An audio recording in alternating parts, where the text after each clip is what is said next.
60 جوڑوں پر صدقہ واجب ہو جاتا ہے. یعنی ہر روز جب صبح ہم کرتے ہیں تو ہمارے اوپر صدقہ لازم ہوتا ہے. لیکن ہم میں سے ہر ایک کے پاس اتنے پیسے یا اتنا مال و دولت نہیں ہوتا کہ ہم صدقہ کر سکیں. تو اس کے لیے بہترین حل کیا ہے کہ انسان استغفار کرے, اللہ کی تسبیح کرے, اور 2 رکعت ضحیٰ کی نماز جو ہے, چاشت کی نماز یا اشراق کی نماز جو ہے, وہ جسم کے ہر جوڑ کا صدقہ ہے. اور یہ آزما کر دیکھ لیں, اگر آپ کو جوڑوں کی تکلیف ہے, اگر آپ کے جسم میں تکلیف ہے جوڑوں میں, تو آپ ان 2 رکعتوں کو روز پڑھنا شروع کریں. اس کا وقت سورج نکلنے سے تقریباً 15-20 منٹ بعد سے لے کر سورج ڈھلنے کے 15-20 منٹ پہلے تک ہوتا ہے. یعنی ظہر کے وقت جب سورج آتا ہے نا اوپر, تو جب تک وہ زوال سے تقریباً 15-20 منٹ پہلے تک. جیسے اگر 12:15 بجے مثلاً ہے تو زوال ہے تو 11:45 تک یا 11:55 تک آپ پڑھ سکتے ہیں. اور اس میں کیا ہے, 2 رکعتیں عام 2 نفل جیسے پڑھتے, اس کو اپنے اوپر لازم کر لیں. جب انسان یہ کفارہ ادا کر دیتا ہے تو اس کی گردن آزاد ہو جاتی, وہ اپنی جان کو دوزخ سے چھڑا لیتا ہے. ہر شخص کی جان پکڑی ہوئی ہے نا, ہر شخص پکڑا ہوا ہے. اور نہ صرف یہ کہ یہ آخرت کے اعتبار سے بلکہ دنیاوی اعتبار سے بھی بہترین نسخہ ہے, آزما کے دیکھ لیں. لیکن ہم میں سے اکثر کو یہ پتہ ہی نہیں کہ روز ہم پہ صدقہ واجب ہوتا ہے.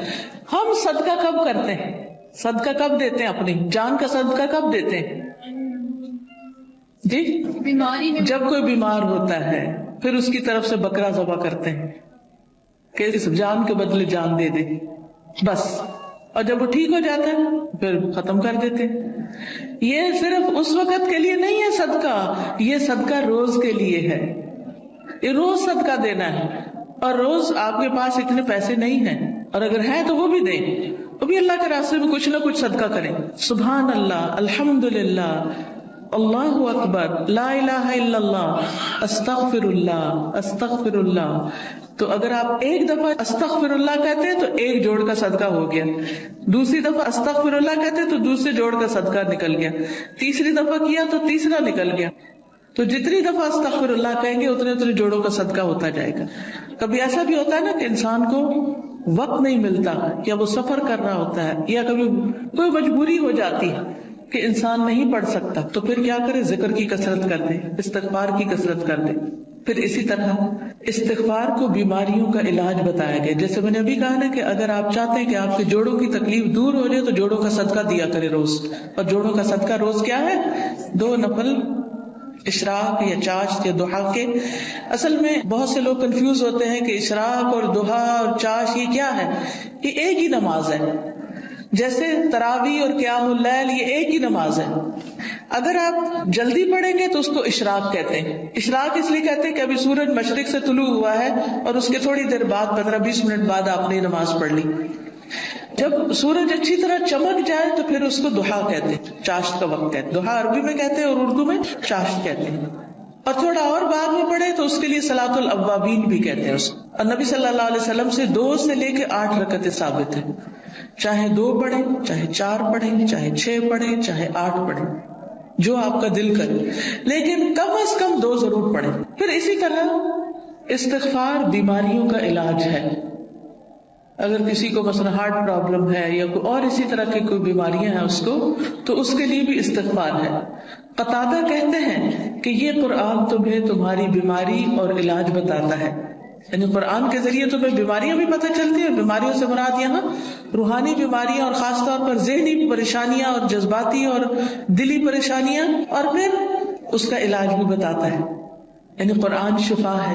قرآن مجید میں آتا ہے شفاء لما فی الصدور, کہ قرآن میں سینوں کے اندر جو ہے یعنی دل ہیں ان کے لیے شفا ہے. پھر یہ کہا گیا کہ گناہ بیماری ہیں. گناہ کیا ہے؟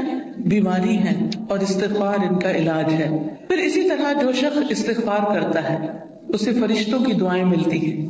قرآن مجید میں سورۃ الغافر میں آتا ہے الذین یحملون العرش ومن حولہ یسبحون بحمد ربهم ویؤمنون به ویستغفرون للذین آمنوا ربنا وسعت كل شیء رحمة وعلما فاغفر للذین تابوا واتبعوا سبیلک وقهم عذاب الجحیم. جو فرشتے عرش اٹھائے ہوئے ہیں اور جو اس کے ارد گرد ہیں سب اپنے رب کی حمد کے ساتھ اس کی تسبیح کر رہے ہیں اور اس پر ایمان رکھتے ہیں اور ایمان لانے والوں کے لیے بخشش کی دعا کرتے ہیں. سبحان اللہ. یعنی کتنی بڑی سعادت ہے.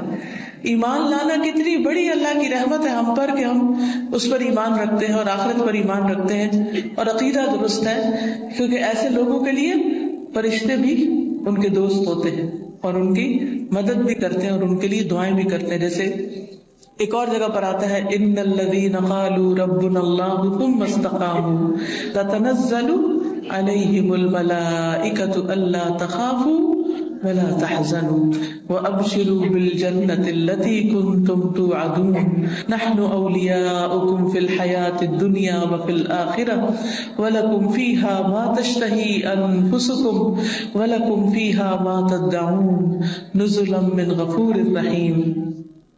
کہ بے شک وہ لوگ جنہوں نے کہا کہ اللہ ہمارا رب ہے, اللہ ہی کو رب مانا, اللہ ہی کو خالق مالک رازق مانا, ثم استقاموا پھر اسی پہ جم گئے, ادھر ادھر نہیں دیکھا, کسی اور فقیر کے پاس نہیں گئے, کسی اور مزار پہ نہیں گئے, بلکہ کیا کیا, صرف اللہ کو اپنا رب مان کر اسی سے دعائیں کی. ان الذین قالوا ربنا اللہ ثم استقاموا, تو کیا ہوتا ہے, تتنزل علیہم الملائکہ, ان پر فرشتے اترتے ہیں, اللہ تخافوا ولا تحزنوا, نہ تم خوف کرو نہ تم غم کرو, وابشروا بالجنۃ التی کنتم توعدون, اس جنت کی خوشخبری پاؤ جس کا تم وعدہ دیے جاتے ہو. نحن اولیاؤکم فی الحیاۃ الدنیا, ہم دنیا کی زندگی میں بھی تمہارے دوست ہیں, تمہارے مددگار ہیں, دنیا میں بھی, وفی الآخرہ, اور آخرت میں بھی, وَلَكُمْ فِيهَا مَا تَشْتَهِي أَنفُسُكُمْ, اور تمہیں وہاں وہ ملے گا جو تمہارے دل چاہیں گے, نفس خواہش کریں گے. وَلَكُمْ فِيهَا مَا تَدَّعُونَ, اور وہاں تمہیں وہ ملے گا جو تم طلب کرو گے, جو بھی مانگو گے مل جائے گا.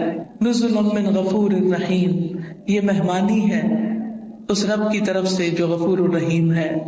تو اس لیے جو شخص ایمان لا کے اللہ کو اپنا رب مان لیتا ہے, اسی کی طرف رجوع کرتا ہے, اسی سے مدد مانگتا ہے, تو اللہ سبحانہ و تعالیٰ اس کو مدد دیتے ہیں اور فرشتوں کے ذریعے بھی اس کی مدد کرتے ہیں. اور ایسے فرشتے جو اللہ کا عرش عظیم اٹھائے ہوئے ہیں وہ ان کے لیے دعائیں کرتے ہیں. اب دیکھیے کہ ہم سب کہتے ہیں, ایک دوسرے سے کہہ رہے تھے میں بہت پریشان ہوں, پلیز میرے لیے دعا کرو, اس کو